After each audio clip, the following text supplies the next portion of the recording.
Has entrado a un lugar donde las sombras guardan secretos y el miedo siempre encuentra un rincón para quedarse. Si te atreves a seguir escuchando, deja tu like y cuéntanos en los comentarios desde dónde nos acompañas, porque el terror viaja más lejos de lo que imaginas.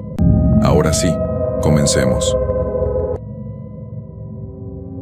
A veces pienso que hay lugares en este mundo que guardan secretos que jamás deberían salir a la luz.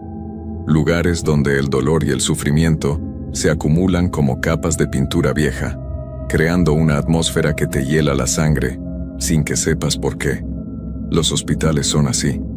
Por más que los limpien, por más que cambien las sábanas y desinfecten los pisos, siempre queda algo que no se puede lavar. Mi nombre es Carlos Mendoza Herrera. Tengo 32 años y soy de Guadalajara, Jalisco. Trabajo como técnico en sistemas y nunca había creído en cosas raras hasta que me tocó vivir lo que les voy a contar. Esto pasó hace apenas 3 meses, pero siento como si hubieran sido años. Algunas noches todavía despierto sudando frío, recordando cada detalle de esos 5 días que cambiaron mi vida para siempre. Todo comenzó cuando mi madre, doña Carmen, se sintió mal un martes por la noche. Tenía 68 años y siempre había sido una mujer fuerte, pero esa noche algo era diferente. Se quejaba de un dolor en el pecho que no se le quitaba y tenía problemas para respirar. La llevé de urgencia al Hospital San Rafael, un lugar viejo en el centro de la ciudad que había estado funcionando desde los años 50. Desde el momento en que entramos algo me pareció extraño. No era solo el olor a desinfectante mezclado con algo más, algo dulce y desagradable que no podía identificar. Era la forma en que las enfermeras nos miraban, como si supieran algo que nosotros no sabíamos. Sus sonrisas eran demasiado amplias, demasiado forzadas, y había algo en sus ojos que me ponía nervioso. La enfermera que nos atendió en recepción se llamaba Elena. Era una mujer de unos 40 años, delgada, con el cabello negro recogido en un moño perfecto. Cuando sonreía, mostraba demasiados dientes y sus manos eran increíblemente frías cuando tocó el brazo de mi madre para tomarle la presión. Lo recuerdo perfectamente porque mi madre se estremeció cuando Elena la tocó, y eso no era normal en ella. «No se preocupe, señor Mendoza», me dijo Elena con esa sonrisa que no llegaba a sus ojos. «Su mamá está en muy buenas manos. Aquí cuidamos muy bien a nuestros pacientes». La forma en que dijo «muy bien» me dio escalofríos. Había algo en su tono que no me gustaba nada, pero en ese momento estaba demasiado preocupado por mi madre como para prestarle mucha atención. Decidieron internar a mi madre para hacerle estudios. La llevaron al 3er piso, al área de cardiología. El elevador era viejo y hacía ruidos raros cuando subía. Elena nos acompañó, y durante todo el trayecto no dejó de hablar sobre lo especial que era el hospital, sobre cómo llevaban décadas cuidando a los pacientes de la ciudad. «Este hospital tiene historia», decía mientras el elevador subía lentamente.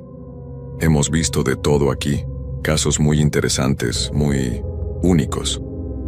El cuarto donde pusieron a mi madre era pequeño y estaba al final del pasillo. Tenía 2 camas, pero la otra estaba vacía. Las paredes eran de un color verde pálido que se veía amarillento bajo la luz fluorescente. Había una ventana que daba al estacionamiento, pero las cortinas estaban cerradas y Elena insistió en que era mejor mantenerlas así.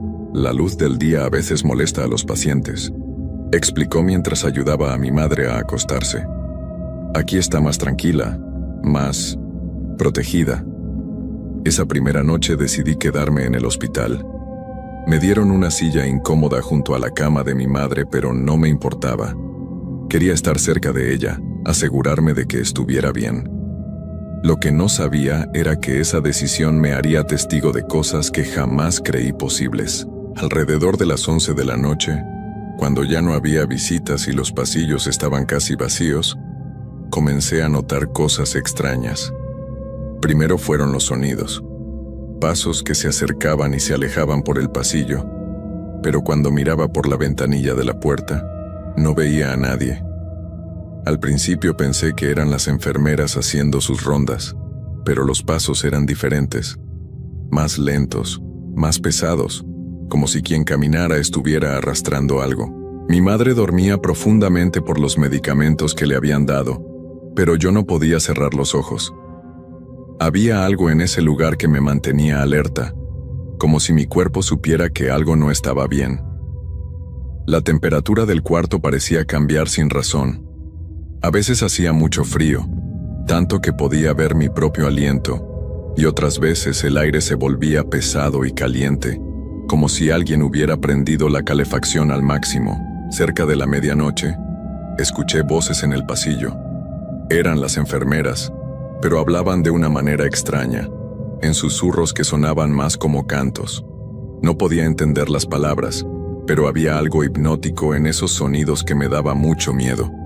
Me levanté despacio y me acerqué a la puerta para tratar de escuchar mejor. Elena estaba ahí, junto con otras 2 enfermeras que no había visto antes.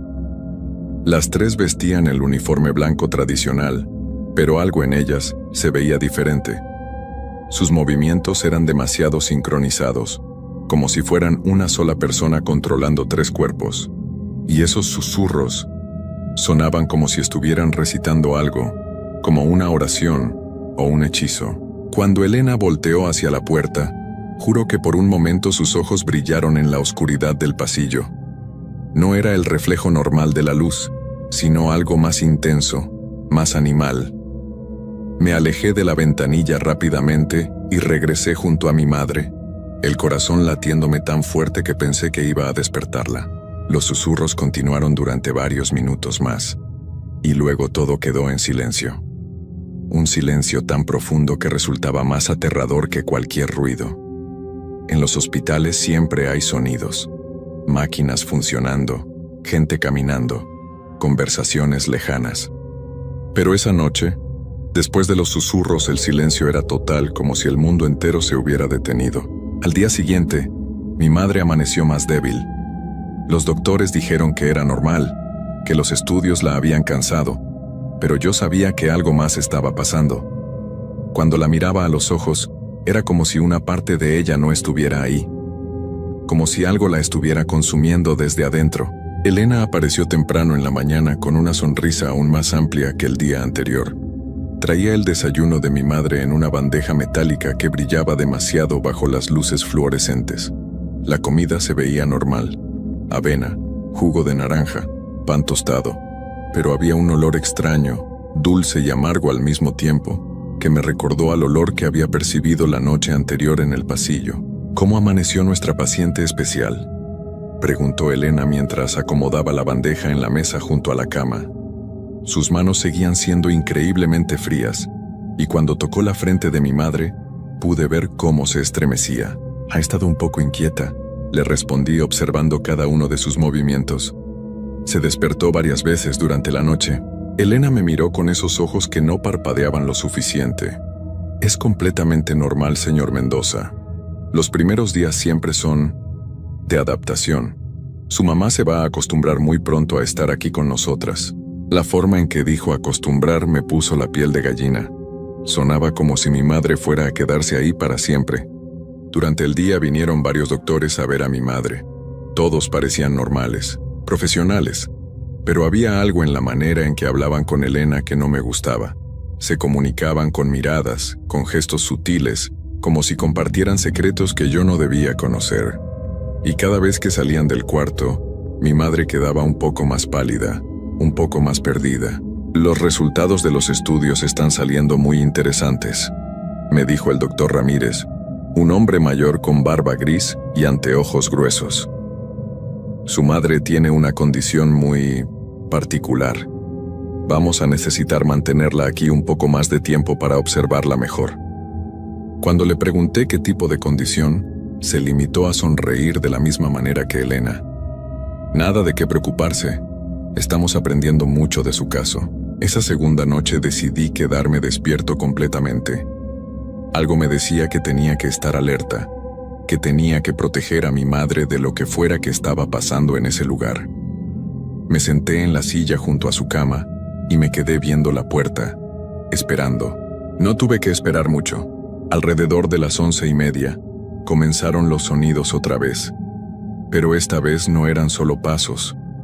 Eran como arrastrarse, como si alguien estuviera moviéndose por el piso del pasillo sin levantar los pies.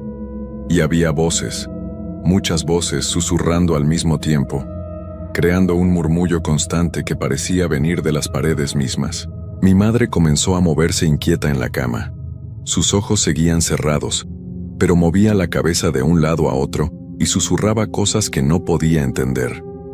Era como si estuviera teniendo una conversación con alguien, pero no había nadie más en el cuarto. De repente, la temperatura bajó tanto que pude ver mi aliento. La ventana se empañó completamente, y en el vidrio empezaron a aparecer formas, como si alguien estuviera escribiendo desde afuera.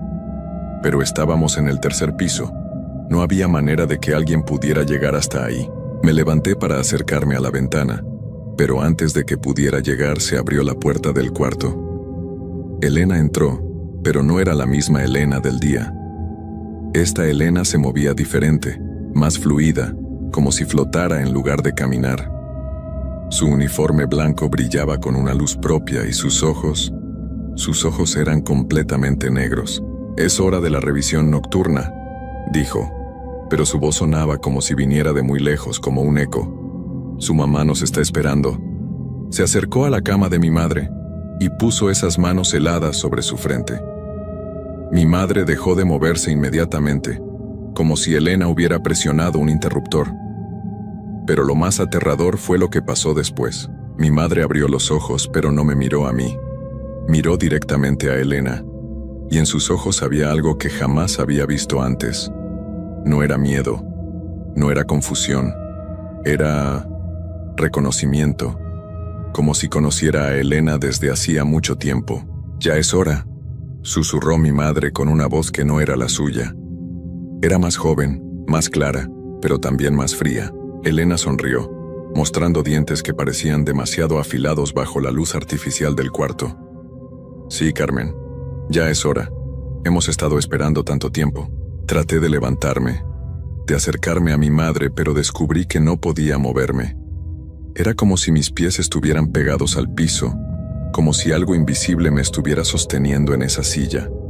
Podía hablar, podía mover los brazos, pero no podía levantarme. «¿Qué le están haciendo?», logré preguntar, aunque mi voz sonaba extraña en mis propios oídos. Elena volteó hacia mí, y cuando lo hizo, pude ver que no tenía sombra. La luz del cuarto creaba sombras de todo, de la cama, de las máquinas, de mí mismo. Pero Elena no tenía sombra. «No le estamos haciendo nada malo, Carlos», dijo usando mi nombre aunque yo nunca se lo había dicho. «Simplemente estamos ayudándola a recordar quién es realmente. Tu madre ha estado aquí antes, hace muchos años. Era una niña entonces, pero nunca se fue completamente». Las palabras no tenían sentido, pero algo dentro de mí sabía que era verdad. Mi madre nunca me había hablado mucho de su infancia, y cuando le preguntaba sobre sus primeros años, siempre cambiaba el tema o decía que no recordaba bien. «Ella era una de nuestras favoritas», continuó Elena mientras pasaba los dedos por el cabello de mi madre. «Tan joven, tan llena de vida.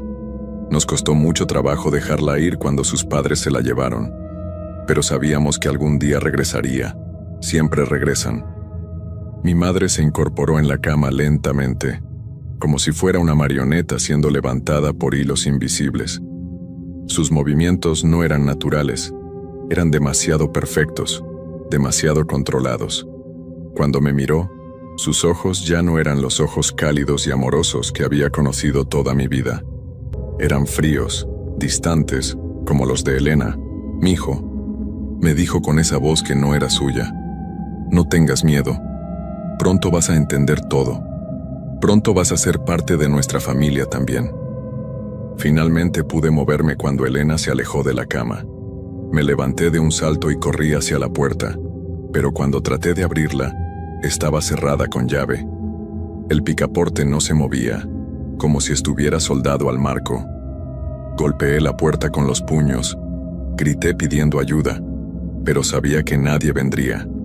Era como si el cuarto estuviera aislado del resto del mundo. Cuando me volteé, mi madre ya no estaba en la cama. Había desaparecido junto con Elena.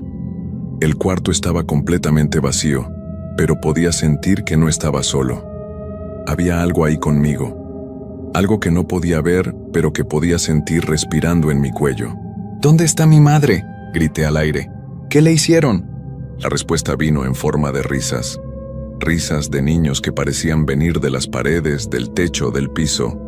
Risas alegres pero terriblemente equivocadas, como si los niños que se reían estuvieran celebrando algo horrible. De repente, las luces del cuarto se apagaron. La oscuridad era completa, tan densa que no podía ver mi propia mano frente a mi cara, pero podía escuchar cosas moviéndose alrededor mío. Pasos suaves, susurros, el sonido de ropa arrastrándose por el piso.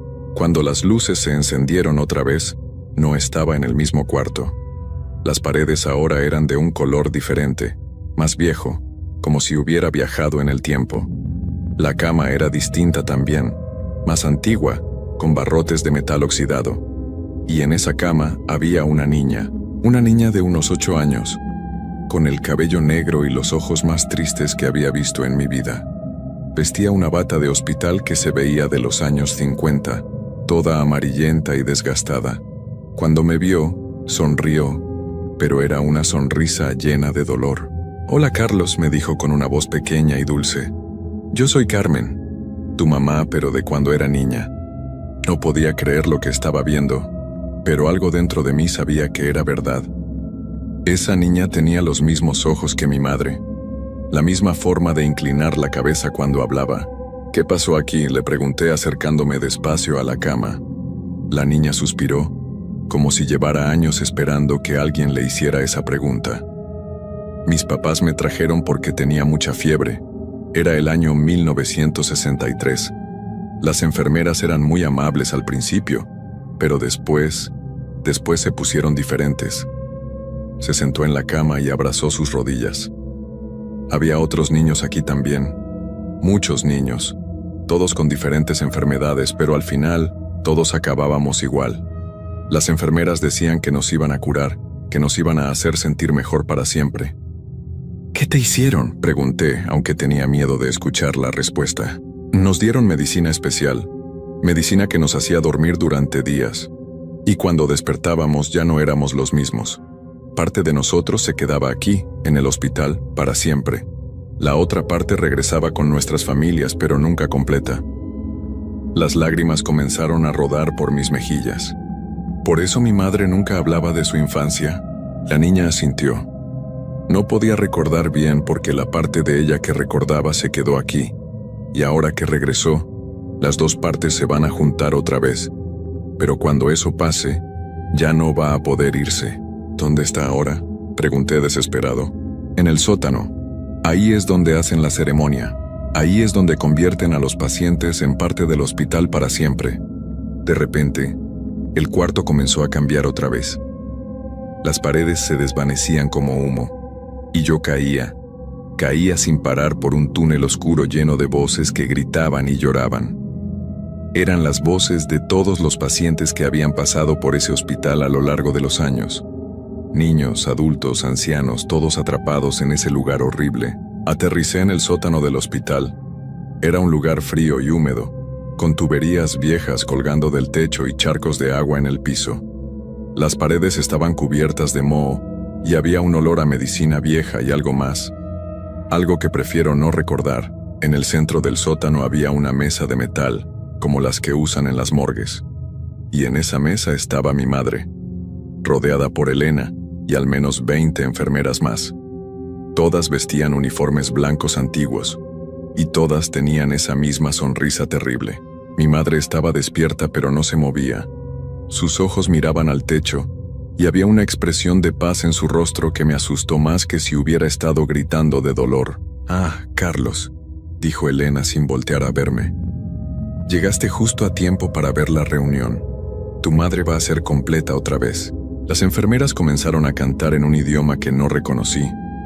Sus voces se entrelazaban creando una melodía hipnotizante que me hacía sentir mareado. La temperatura del sótano bajó hasta que pude ver mi aliento, y las sombras en las paredes comenzaron a moverse como si estuvieran vivas. «No pueden hacer esto», grité tratando de acercarme a la mesa. «Ella no les pertenece». Elena finalmente se volteó hacia mí, y cuando lo hizo pude ver su verdadera forma. Ya no se veía como una enfermera normal.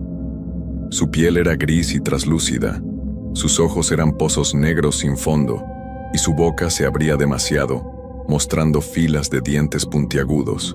«Todos nos pertenecen, Carlos», dijo con una voz que sonaba como el viento pasando por una tumba. «Todos los que han estado en este hospital son nuestros. Tu madre solo está regresando a casa». Las otras enfermeras rodearon la mesa y pusieron sus manos sobre mi madre. Cuando la tocaron, pude ver como una luz dorada salía del cuerpo de mi madre y se elevaba hacia el techo. Era hermosa pero terriblemente triste, como si fuera todo lo bueno que había en ella siendo arrancado de su cuerpo. «Déjenla en paz», grité, pero mi voz sonaba muy lejana como si viniera de otra persona. La luz dorada comenzó a dividirse en dos. Una parte regresó al cuerpo de mi madre, pero la otra se quedó flotando sobre la mesa. Lentamente, esa segunda luz comenzó a tomar forma, convirtiéndose en la figura de la niña que había visto en el cuarto. «Hola, Carmen», le dijo Elena a la niña de luz. «Te hemos extrañado tanto». La niña flotó hacia Elena y las otras enfermeras. Cuando la tocaron se volvió sólida otra vez, pero ya no se veía triste. Ahora tenía la misma sonrisa terrible que todas las demás. Mi madre se levantó de la mesa lentamente. Cuando me miró ya no había nada de la mujer que había criado en sus ojos. Era una extraña con la cara de mi madre. «Gracias por traerme de vuelta, mijo», me dijo con una voz que me heló la sangre. «Ahora puedes irte, pero no muy lejos. Sabemos dónde vives, sabemos dónde trabajas, y cuando te enfermes, cuando necesites un hospital, ya sabes dónde encontrarnos». Elena se acercó a mí y puso su mano helada en mi hombro. «El Hospital San Rafael siempre está abierto para la familia, Carlos. Y ahora que tu madre está completa otra vez, tú también eres parte de nuestra familia». Me desperté en mi carro, en el estacionamiento del hospital. Era de día, había luz del sol entrando por las ventanas, y por un momento pensé que todo había sido una pesadilla terrible. Pero cuando miré mis manos, estaban heladas como las de Elena, y en el espejo retrovisor pude ver que mis ojos ya no eran completamente normales. Había algo diferente en ellos, algo más oscuro. Corrí hacia el hospital, con la esperanza de encontrar a mi madre, de descubrir que todo había sido un sueño horrible. Pero cuando llegué a recepción, la enfermera de turno me miró con confusión. «¿Su madre, señor Mendoza?», dijo revisando papeles que no parecían existir el día anterior. «No tenemos registro de que haya estado aquí. ¿Está seguro de que fue en este hospital?».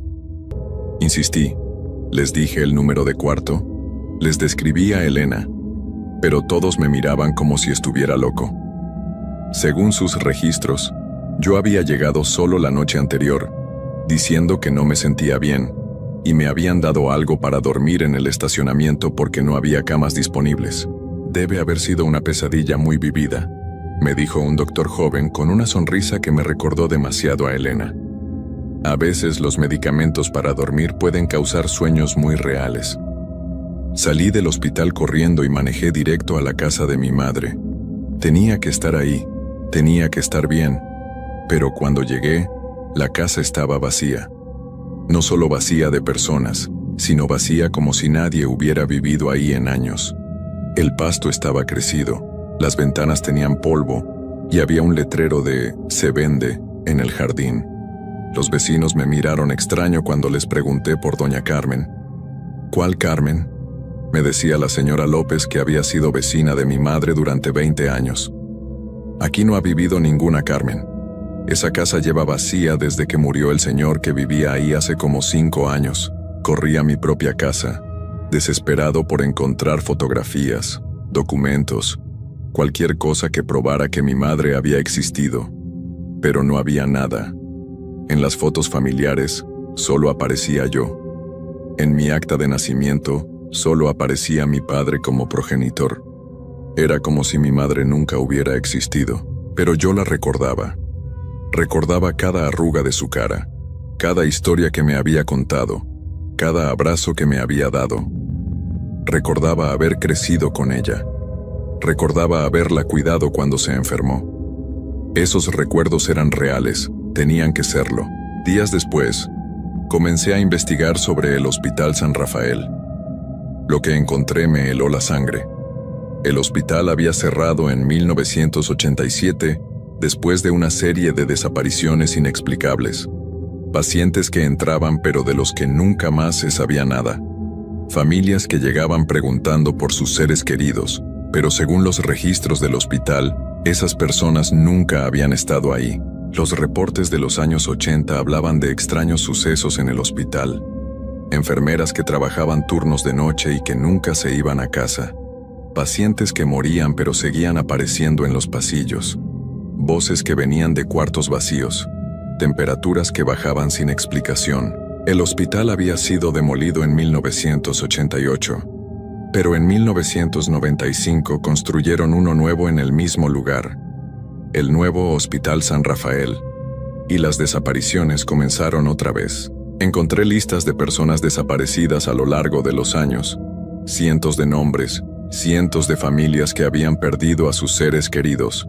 Y lo más terrible era que, después de un tiempo, esas familias dejaban de buscar, dejaban de hacer preguntas, como si hubieran olvidado que esas personas habían existido. Pero había algo más en los reportes que me llamó la atención.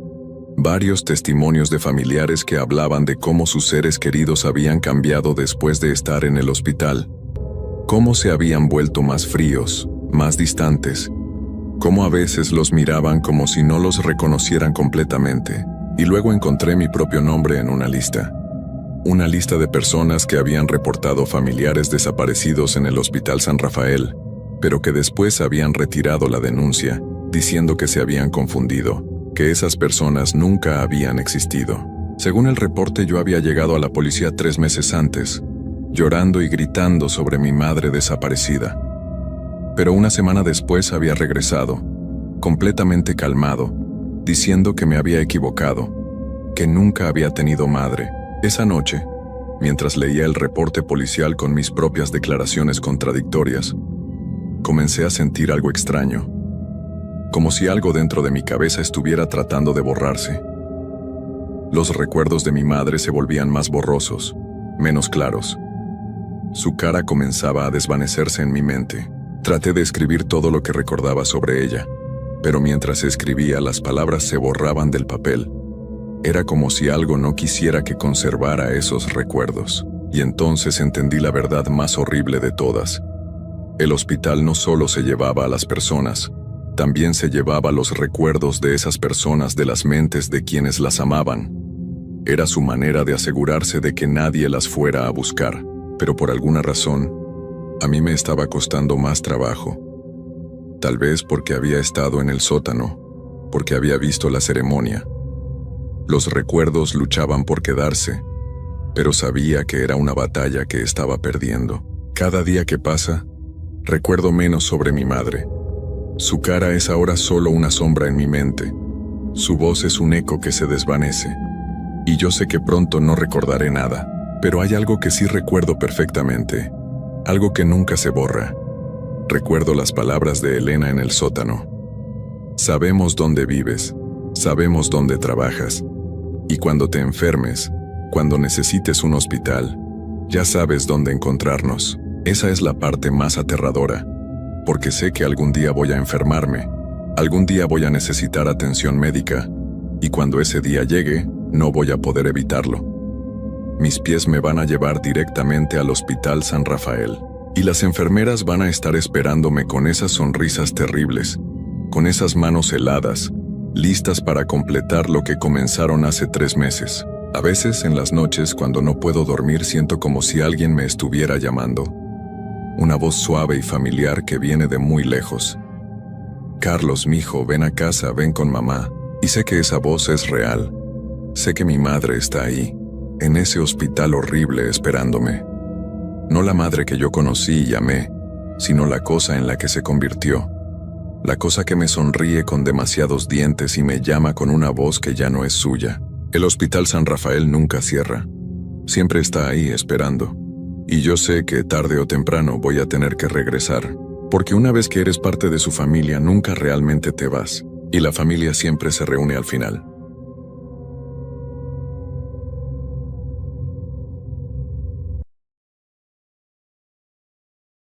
Antes de contarles esta historia, debo decirles que durante años trabajé como técnico de mantenimiento en diferentes hospitales de la ciudad. He visto cosas extrañas, pero nada se compara con lo que me pasó en el Hospital San Rafael, un lugar que llevaba cerrado más de 20 años. Lo que voy a contarles es completamente real, y aunque han pasado 5 años desde esa noche, todavía me despierto sudando frío recordando cada detalle. Mi nombre es Miguel Ángel Herrera Castillo. Tengo 35 años y soy de Guadalajara, Jalisco. Todo comenzó un viernes de octubre cuando mi jefe me pidió que fuera al viejo hospital San Rafael para revisar el sistema eléctrico. La empresa había comprado el edificio y planeaba demolerlo para construir un centro comercial. Necesitaban que alguien revisara las instalaciones antes de que llegaran los trabajadores de demolición.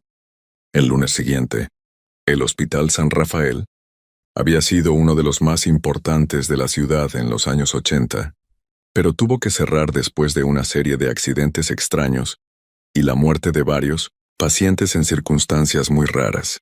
La gente del barrio siempre decía que el lugar estaba maldito, pero yo nunca creí en esas cosas. Era un hombre práctico, trabajador, y mi trabajo consistía en arreglar cables y revisar sistemas eléctricos, no en creer en fantasmas.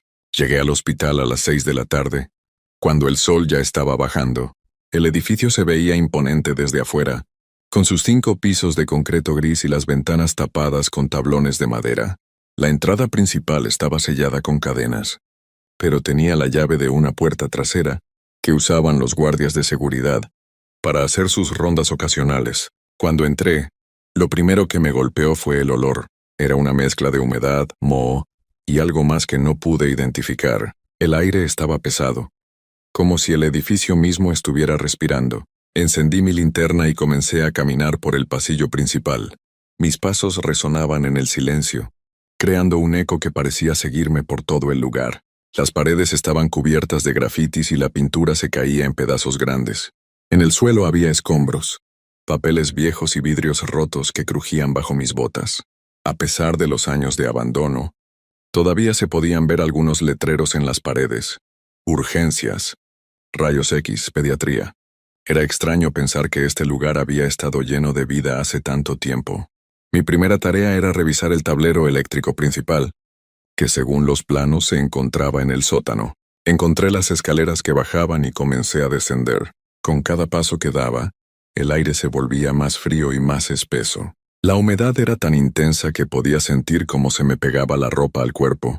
El sótano era un laberinto de pasillos estrechos y cuartos pequeños. Había sido usado como morgue y también como área de almacenamiento.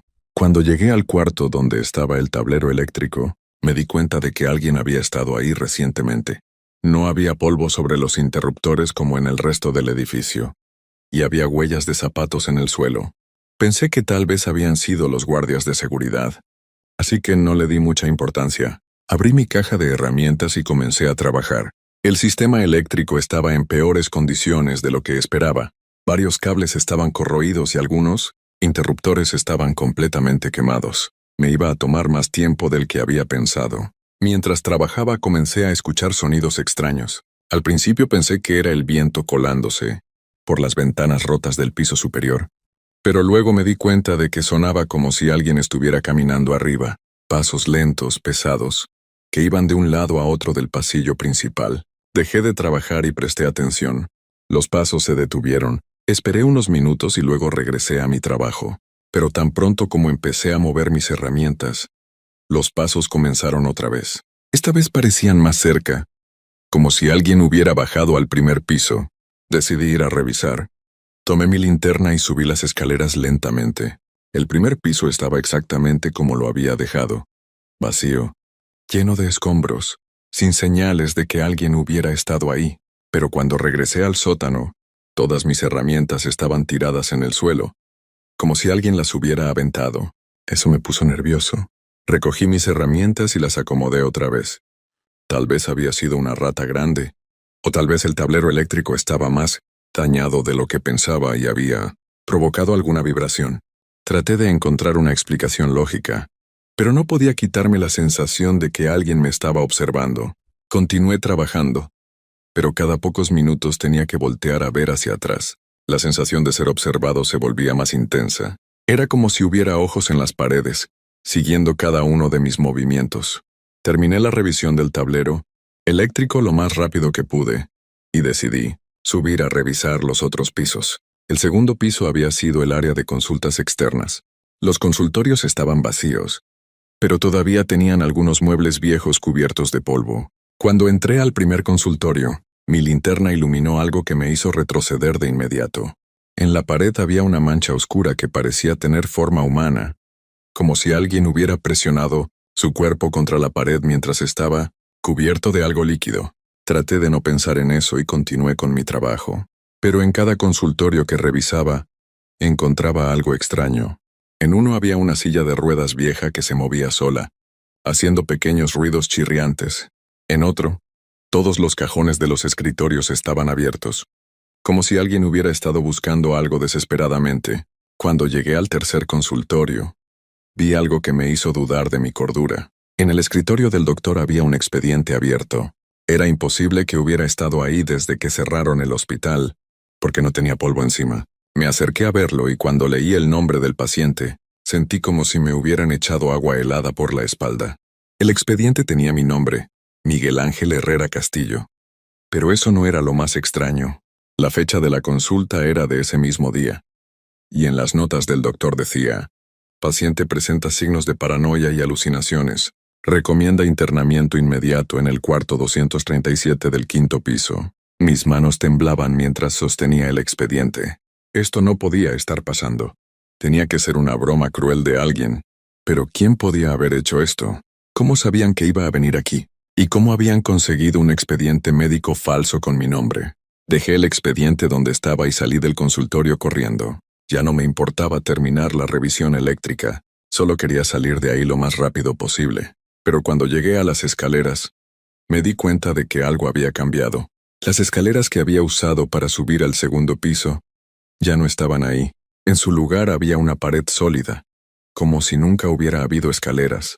Entré en pánico. Busqué otras escaleras, pero no las encontré. Regresé al lugar donde estaban las escaleras originales, pero seguía habiendo una pared. Era como si el edificio hubiera cambiado mientras yo estaba en el consultorio. Tomé mi teléfono para llamar por ayuda, pero no tenía señal. Entonces escuché una voz que venía desde el pasillo. Era una voz de mujer, muy suave, casi como un susurro, pero podía escuchar cada palabra claramente. Miguel Ángel, tienes que subir al quinto piso. El doctor te está esperando en el cuarto 237. No puedes irte hasta que recibas tu tratamiento. La voz parecía venir de todas partes al mismo tiempo. Miré hacia el pasillo y vi una figura al final, pero cuando enfoqué mi linterna hacia allá, no había nadie.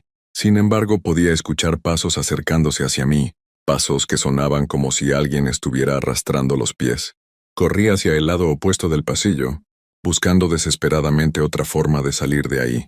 Mis pasos resonaban como truenos en el silencio del hospital abandonado.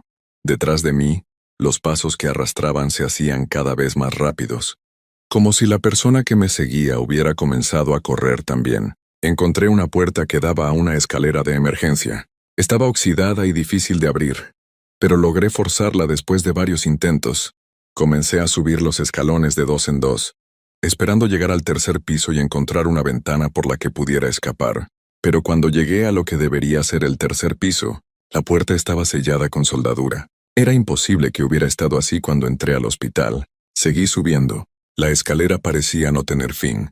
Conté los pisos mientras subía, cuarto, quinto, sexto, séptimo. Pero el Hospital San Rafael solo tenía 5 pisos. Seguí contando octavo, noveno, décimo. Era como si la escalera hubiera crecido mientras yo la subía. Finalmente llegué a una puerta que sí se abría. Entré y me encontré en un pasillo que se veía completamente diferente al resto del hospital. Las paredes estaban pintadas de un color verde pálido. Había luces fluorescentes encendidas en el techo, y el suelo estaba limpio y brillante.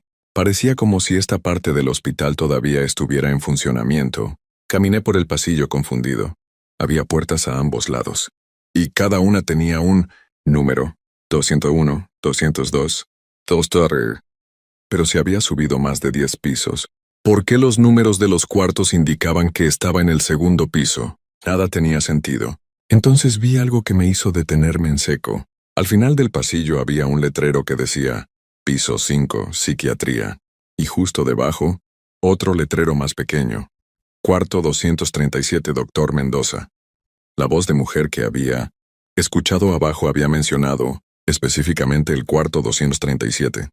Y el expediente, falso con mi nombre, también mencionaba ese cuarto. Era como si todo hubiera sido planeado para llevarme hasta aquí. Mis instintos me decían que corriera, que regresara por donde había venido, pero cuando me di la vuelta, la puerta por la que había entrado ya no estaba ahí. En su lugar había una pared sólida con el mismo color verde pálido del resto del pasillo.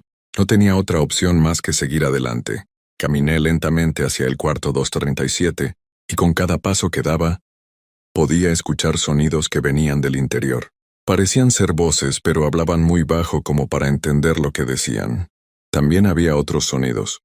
Algo que parecía ser máquinas médicas, bips constantes y el ruido de algo que se movía de un lado a otro. Cuando llegué a la puerta del cuarto 237, vi que tenía una pequeña ventana de vidrio. Me acerqué para mirar adentro, pero el vidrio estaba empañado por dentro. Solo podía ver sombras moviéndose. Puse mi oreja contra la puerta y escuché más claramente las voces. «Ya casi llega», decía una voz de hombre. «Hemos estado esperando mucho tiempo por él». «¿Estás seguro de que es el indicado?», y preguntaba una voz de mujer. «Completamente seguro. Miguel Ángel Herrera Castillo, 35 años, de Guadalajara. Es exactamente el que necesitamos». «Pero, ¿y si se resiste?» «Los otros siempre se resistían. Este no se va a resistir. Hemos preparado todo perfectamente. Él va a venir por su propia voluntad». Mi corazón latía tan fuerte que pensé que se me iba a salir del pecho. Estas personas sabían mi nombre. Sabían de dónde era y habían estado esperándome. ¿Pero quiénes eran? ¿Y qué querían conmigo? Traté de alejarme de la puerta sin hacer ruido, pero mis botas hicieron un sonido chirriante contra el suelo. Las voces adentro se callaron inmediatamente.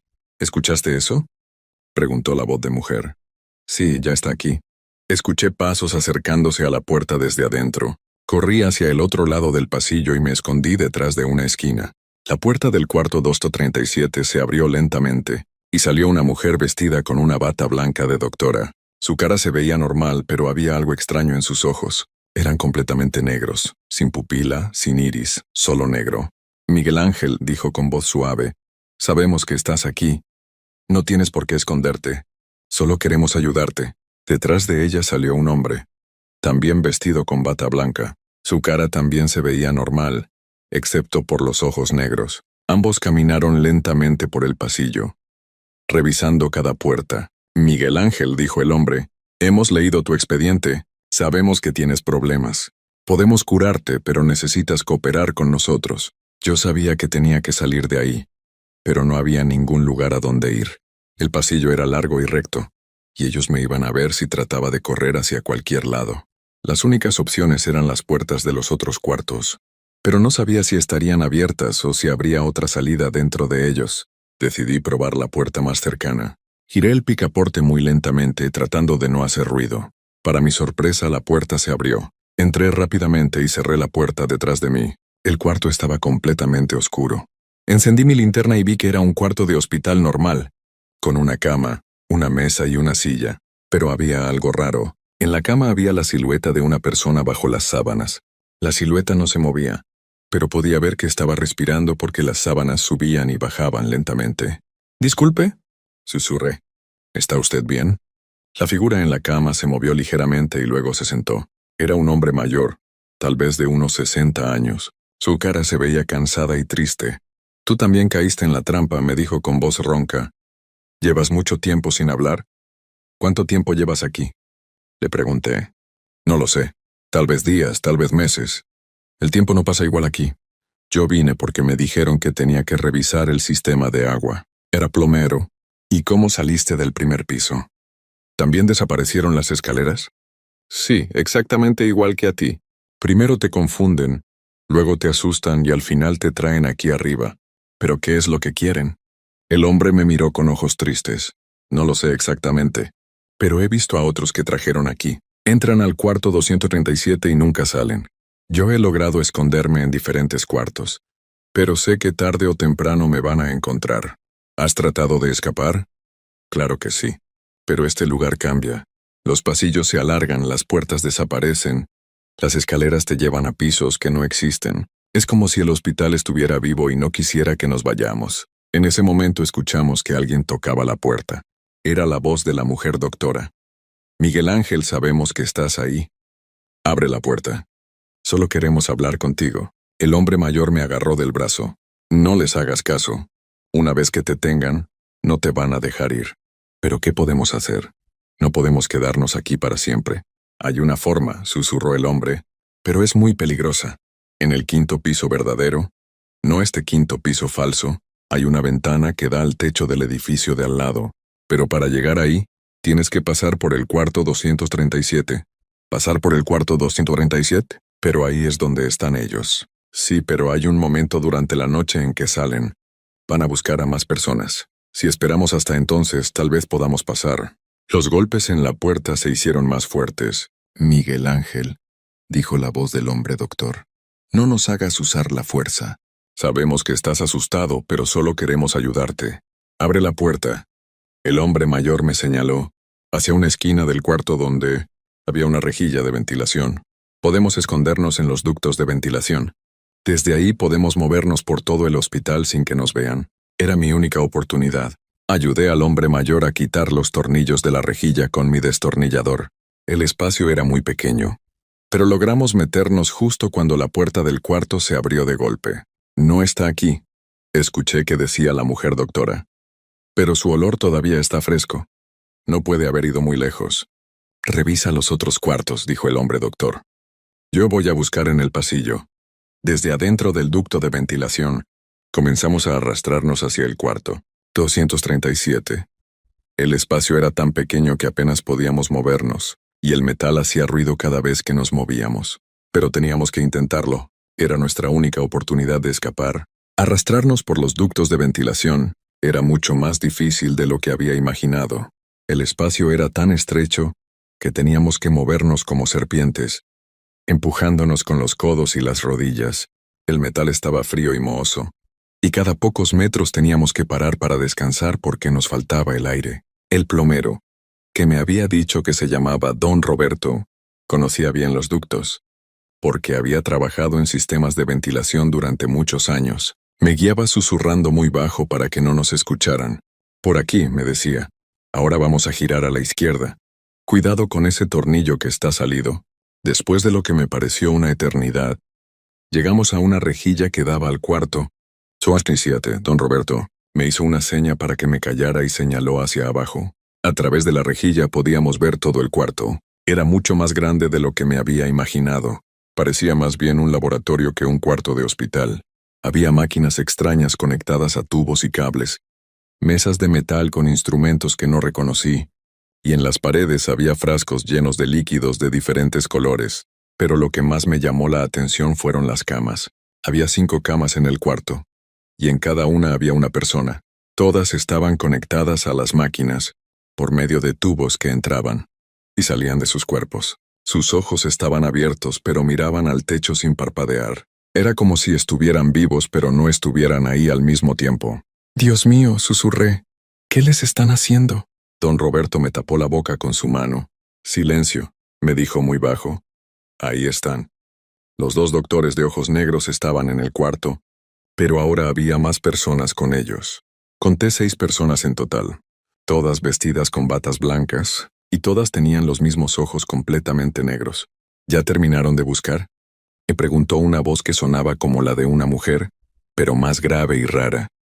No lo encontramos, respondió el doctor que habíamos visto antes. Pero sabemos que está en el edificio. No puede haber salido. ¿Y el otro? ¿El plomero? Tampoco. Pero no importa. Pronto van a salir. Siempre salen. El hambre y la sed los obliga a salir. Una de las personas en bata blanca se acercó a una de las camas y revisó los tubos que estaban conectados a la persona que estaba acostada. Este ya está listo, dijo. Podemos proceder con la extracción. Perfecto, dijo otro. Con este ya son 12. Necesitamos 3 más para completar el proceso. ¿Y después qué va a pasar con el hospital? Después ya no lo vamos a necesitar. Podremos movernos a un lugar nuevo, con más personas disponibles. No entendía de qué estaban hablando, pero sabía que era algo terrible. Esas personas en las camas estaban ahí contra su voluntad, y estos doctores falsos les estaban haciendo algo horrible. Don Roberto me tocó el hombro y me señaló hacia otra dirección. Había visto algo que yo no había notado. En una esquina del cuarto, había una puerta que no se veía, desde donde estábamos antes. Y lo más importante, no había nadie vigilándola. Esa puerta, susurró don Roberto, da a la escalera que lleva al 5º piso verdadero. Si podemos llegar hasta ahí sin que nos vean, podremos escapar. Pero ¿cómo vamos a bajar del ducto sin que nos escuchen? Tenemos que esperar a que salgan. Escucha lo que están diciendo. Prestamos atención a la conversación de los doctores falsos. Tenemos que ir al sótano, dijo uno de ellos. Los nuevos sujetos van a llegar pronto. ¿A qué hora? A las 12 de la noche. Son 2 electricistas y un carpintero. Van a venir a revisar el edificio antes de la demolición. Perfecto. Preparemos todo. Se empezaron a mover hacia la puerta principal del cuarto, pero antes de irse, uno de ellos se acercó a una máquina grande y presionó algunos botones. La máquina comenzó a hacer un ruido fuerte, como si estuviera funcionando a toda velocidad. Esto va a mantener a los sujetos estables mientras no estamos, dijo. Regresaremos en 2 horas. Salieron del cuarto y cerraron la puerta. Esperamos unos minutos para asegurarnos de que se hubieran ido, y entonces don Roberto comenzó a quitar los tornillos de la rejilla. Ahora, susurró, tenemos que movernos rápido. Saltamos al cuarto 237. Era aún más extraño estar ahí adentro. Las máquinas hacían ruidos constantes y había un olor químico muy fuerte en el aire. Las personas en las camas seguían con los ojos abiertos, mirando al techo. Me acerqué a una de las camas. Era un hombre joven, tal vez de mi edad. Tenía tubos en los brazos y algo conectado a su cabeza. Quise tocarlo para ver si reaccionaba, pero don Roberto me detuvo. No los toques, me dijo. No sabemos qué les va a pasar si desconectamos las máquinas. Pero no podemos dejarlos aquí. No podemos ayudarlos si no salimos de aquí. Primero tenemos que escapar y luego podemos traer ayuda. Tenía razón. Corrimos hacia la puerta de la esquina. Para mi sorpresa, no estaba cerrada con llave. La abrimos y encontramos una escalera que subía hacia arriba. ¿Estás seguro de que esto lleva al 5º piso verdadero? Le pregunté a don Roberto. Sí, he estado aquí varias veces. Arriba hay una ventana que da al edificio de al lado. ¿Podemos saltar desde ahí? Comenzamos a subir las escaleras. Era extraño porque se suponía que ya estábamos en el 5º piso. Pero estas escaleras subían aún más. Después de subir 2 tramos, llegamos a una puerta que tenía un letrero. 5º piso, acceso restringido. Don Roberto abrió la puerta y entramos. Este piso se veía completamente diferente a los otros. Las paredes estaban pintadas de color blanco, pero había manchas extrañas por todos lados. El suelo estaba cubierto de papeles y había muebles volteados como si hubiera habido una pelea. ¿Qué pasó aquí?, pregunté. No lo sé, respondió don Roberto. Pero la ventana está por aquí. Caminamos por el pasillo hasta llegar a una ventana grande. Cuando miré hacia afuera, pude ver que efectivamente había un edificio al lado, y el techo estaba muy cerca. Tal vez podríamos saltar. Don Roberto trató de abrir la ventana, pero estaba atascada. Los dos empujamos con todas nuestras fuerzas hasta que finalmente se abrió. El aire fresco de la noche entró al cuarto, y por primera vez en horas sentí que podía respirar bien. ¿Estás listo?, me preguntó don Roberto. Miré hacia abajo. Estábamos muy alto y si nos caíamos no íbamos a sobrevivir. Pero no teníamos otra opción. Vamos, le dije. Don Roberto saltó primero. Aterrizó en el techo del edificio de al lado y me hizo una seña para que saltara. Cerré los ojos y salté. Sentí como si estuviera volando por unos segundos. Y luego mis pies tocaron el techo del otro edificio. Había logrado saltar, pero cuando me levanté me di cuenta de que algo estaba mal. Don Roberto no estaba ahí. Miré hacia todos lados, pero no lo vi. Era como si hubiera desaparecido en el aire. ¿Don Roberto?, grité susurrando. ¿Dónde está? No hubo respuesta. Pero entonces escuché una voz que venía del hospital, desde la ventana por la que habíamos saltado. Miguel Ángel, decía la voz de la mujer doctora. Sabemos que estás ahí. No puedes escapar de nosotros. Siempre regresamos por nuestros pacientes.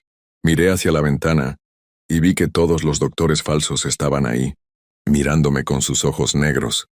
Pero lo que más me asustó fue que don Roberto estaba con ellos. Sus ojos ya no eran normales. Ahora también eran completamente negros. Él también era uno de nosotros, dijo la mujer doctora. Te estaba guiando hacia donde queríamos que fueras. Ahora ya no puedes escapar. Me di cuenta de que había caído en una trampa. Todo había sido planeado. El encuentro con don Roberto, la escape por los ductos, el salto por la ventana. Todo había sido para traerme hasta aquí. ¿Pero por qué? ¿Qué era lo que querían de mí? Entonces vi algo que me hizo entender todo. En el techo donde estaba parado, había una puerta que llevaba hacia abajo. Y en la puerta había un letrero que decía Hospital San Rafael, entrada principal. No había saltado a otro edificio. Había saltado al mismo hospital. Y ahora estaba exactamente donde ellos querían que estuviera. Me quedé paralizado en el techo, tratando de entender lo que estaba pasando. El hospital parecía haberse transformado en algo completamente diferente a lo que había sido cuando entré. Era como si fuera un ser vivo que cambiaba de forma para atrapar a sus víctimas. «Baja por la puerta, Miguel Ángel», dijo la voz de la mujer doctora desde la ventana. «Ya no tiene caso que trates de resistirte. Siempre terminan bajando». «¿Qué es lo que quieren de mí?», grité hacia la ventana. «Solo queremos completar el proceso. Eres el último que necesitamos». ¿El último para qué? Para poder existir por nuestra cuenta. Ahora necesitamos este hospital para vivir. Pero con suficientes personas como tú, podremos ir a cualquier lugar. Finalmente entendí lo que estaba pasando. Estas cosas no eran doctores de verdad. Eran algo más. Algo que se alimentaba de las personas y necesitaba sus cuerpos para poder existir. El hospital abandonado era como su hogar. Pero querían expandirse a otros lugares. ¿Y qué va a pasar conmigo si bajo? Lo mismo que les pasó a todos los otros. Te vamos a conectar a las máquinas, y tu energía va a ayudarnos a crecer más fuertes. Y si no bajo, te vas a quedar en el techo hasta que te canses y tengas que bajar, o hasta que te mueras de hambre y sed. De cualquier manera, tu energía va a terminar siendo nuestra. Miré alrededor del techo. No había ninguna forma de bajar que no fuera por la puerta que llevaba de regreso al hospital. Estaba completamente atrapado, pero entonces recordé algo. En mi caja de herramientas tenía un martillo grande y varios destornilladores. Tal vez podría usarlos como armas para defenderme. «Está bien», les grité. «Voy a bajar». Abrí la puerta del techo y comencé a bajar las escaleras, pero en lugar de bajar con las manos vacías, llevaba el martillo escondido detrás de mi espalda. Las escaleras me llevaron directamente al cuarto 237. Cuando entré, todos los doctores falsos estaban ahí esperándome, incluyendo don Roberto con sus ojos negros. «Muy bien, Miguel Ángel», dijo la mujer doctora. «Ahora acuéstate en la cama que está vacía». Antes de que lo haga, les dije, «Quiero saber una cosa. ¿Cuántas personas han traído aquí?» «Muchas», respondió el hombre doctor. «Durante los últimos 20 años, hemos traído a todas las personas que han entrado a este hospital. Electricistas, plomeros, guardias de seguridad. Personas que venían a explorar, todos terminaron aquí. ¿Y nadie sabe lo que les pasó? La gente piensa que se fueron de la ciudad o que tuvieron accidentes. Nadie sospecha que están aquí. Eso me dio una idea. Si nadie sabía lo que pasaba en el hospital, tal vez podría hacer algo para que se enteraran. ¿Saben qué? Les dije, tienen razón. No puedo escapar, pero tampoco voy a dejar que me conviertan en uno de ustedes. Saqué el martillo de detrás de mi espalda y corrí hacia las máquinas, que mantenían a las personas conectadas. Antes de que pudieran detenerme, golpeé la máquina principal con todas mis fuerzas. La máquina comenzó a hacer ruidos extraños y a echar chispas. Todos los doctores falsos gritaron al mismo tiempo, como si la máquina fuera parte de ellos. «¡Detente!», gritó la mujer doctora. «Vas a arruinar todo». Pero yo seguí golpeando. Golpeé cada máquina, cada tubo, cada cable que pude encontrar. Las máquinas comenzaron a explotar una por una, y con cada explosión, los doctores falsos se veían más débiles. Las personas que estaban en las camas comenzaron a moverse. Sus ojos dejaron de mirar al techo y empezaron a parpadear. Poco a poco comenzaron a desconectarse de los tubos. «¡Ayúdenme!», les grité a las personas que se estaban despertando. «Tenemos que destruir todo, una por una». Las personas se levantaron de las camas y comenzaron a ayudarme. Algunos eran electricistas como yo, otros eran plomeros, guardias de seguridad. Y hasta había una doctora de verdad, que había venido a revisar el hospital años atrás. Juntos destruimos todas las máquinas del cuarto 237. Los doctores falsos se hacían más transparentes con cada máquina que destruíamos, hasta que finalmente comenzaron a desaparecer. Esto no se va a quedar así, dijo la mujer doctora antes de desaparecer completamente. Vamos a encontrar otro lugar. Vamos a seguir. Pero yo sabía que habíamos ganado. Al menos por ahora, todas las personas que habían sido prisioneras del hospital, salimos juntos. Cuando llegamos a la puerta principal, nos dimos cuenta de que el hospital se veía diferente. Las paredes estaban agrietadas. Los techos se estaban cayendo. Y todo el lugar se veía como si fuera a colapsar en cualquier momento. Tenemos que salir de aquí rápido, dijo la doctora verdadera. Todo el edificio se va a caer. Salimos corriendo justo cuando el hospital San Rafael comenzó a derrumbarse, detrás de nosotros. En unos minutos todo el edificio se había convertido en un montón de escombros. Llamamos a la policía y les contamos todo lo que había pasado. Al principio no nos creyeron, pero cuando revisaron los registros de personas desaparecidas, se dieron cuenta de que todas las personas que habían salido del hospital habían sido reportadas como desaparecidas durante los últimos 20 años. Los doctores falsos nunca regresaron, al menos no que yo sepa. Tal vez encontraron otro lugar, o tal vez destruir sus máquinas fue suficiente para detenerlos para siempre. Lo que sí sé es que nunca más volví a trabajar en edificios abandonados. Ahora trabajo solamente en lugares donde hay mucha gente alrededor y nunca entro solo a ningún lugar que se vea sospechoso. A veces, cuando paso por donde estaba el Hospital San Rafael, todavía puedo sentir que algo me está observando desde los escombros, pero trato de no pensarlo mucho. Después de todo logré escapar y eso es lo que importa, aunque debo admitir que hay noches en las que sueño con pasillos verdes, máquinas extrañas y ojos completamente negros que me siguen por todos lados. Y cuando me despierto, siempre reviso que las puertas de mi casa estén bien cerradas, porque uno nunca sabe cuándo estas cosas pueden regresar. Pero esa es otra historia, y prefiero no contarla ahora. Por el momento es suficiente saber que el Hospital San Rafael ya no existe y que las personas que estaban atrapadas ahí finalmente pudieron regresar a sus casas. Aunque a veces me pregunto si realmente destruimos todo, o si algo logró escapar cuando el hospital se derrumbó. Pero como les dije, esa es otra historia.